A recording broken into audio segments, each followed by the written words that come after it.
Now, right, I've got some bags here on my left.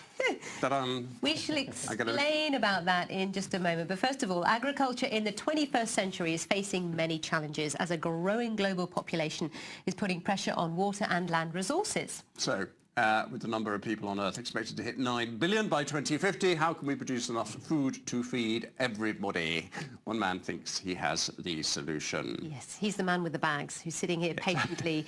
Let's talk about the company. Seaweed needs just sea and sunlight to grow. And according to the Dutch entrepreneur Willem Soderland, it is the most sustainable food on the planet. In fact, it is becoming so popular that earlier this month, the Marine and Aquaculture Stewardship Councils launched a certification scheme for seaweed to set minimum requirements for growing and farming it. After realising the health and environmental benefits of seaweed, he launched Seymour in 2015 with a mission to make it an everyday food. So let's introduce you to Willem, who's here with his various samples of and food. the seaweed itself. Indeed. And the seaweed. And some and on a plate a as well. So pass it here, Come on, let's Jamie. have it. I know you're Come hungry. on. So this, we've got two things I like here. that one. Seaweed bacon and a seaweed pasta, which we will try, which you actually cooked freshly for us this morning. Absolutely. Indeed. Yeah.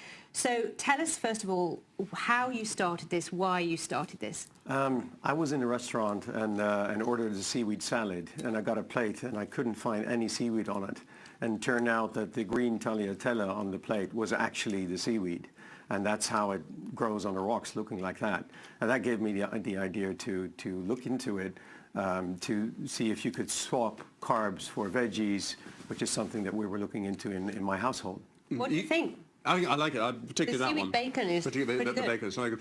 You used crowdfunding, didn't you, to get going? Yeah, in the beginning we used crowdfunding, and we tested the product with consumers, and then we started the crowdfunding. How much did you raise?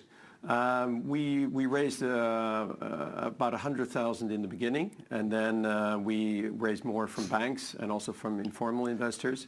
And how do you go about crowdfunding? How do you put it out there and get all those people interested? What do you say to them? You start with a small group of testers, and then you ask them to also get it out there.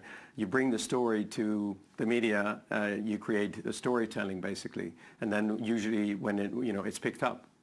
So when you're... Sorry, you want to ask a question? Yeah. I didn't want to interrupt you. I know you're fascinated. Yeah, I'm going to have some of this one. one. Pass me that bag carry of on. icy pasta, if you don't mind, Willem. So, I mean, I was interested in it. I mean, I cook pasta all the time. I've got 3 kids. It's a quick thing to do.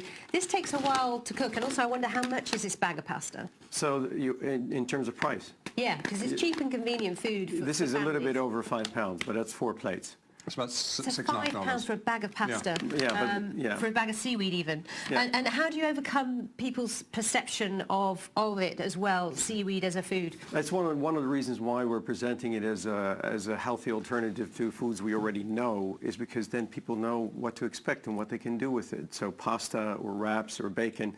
And otherwise, if you give seaweed to people, they have no clue where to start. You're selling it as a luxury item, though, aren't you? I mean, you're not going to solve the world's food crisis by selling it at £5 a bag. Well, we had to start somewhere, so the prices are still a little bit higher than normal products. With the wraps that we are introducing, we're getting very close to normal prices. And we must ask about the sustainability of this. I mean, many out there might be thinking, hang on a second, do we want, the world food crisis solved by people harvesting the oceans? What about the balance, the ecosystem of the oceans? Obviously, that's a concern. I mean, farming of seaweed takes place in Asia on a very large scale. I think we're going to see the same in Europe, and that's exactly why it's so good that the MSC came with their standard for sustainable harvesting and farming. But we have to get our food from somewhere, and we have much more ocean than we have land. So there's a really, really compelling reason to look for the ocean for food. Some are looking to Mars, Have you heard that one? No. Growing food on Mars. It's a little bit further away, yeah. But the sea is a bit closer. But it's very salty. I mean, that is sea salt, obviously. Well, that's because it's a replacement for bacon, and bacon is salt, so that's why it makes sense. Silly question, We've really. run out of time. We have. Willem, thanks for coming Thank you in very and much you indeed. cooked for us this morning. We do appreciate it. Thank you. You're welcome. Tried it and it's good. It's all right. Delicious. This is £5 a bag.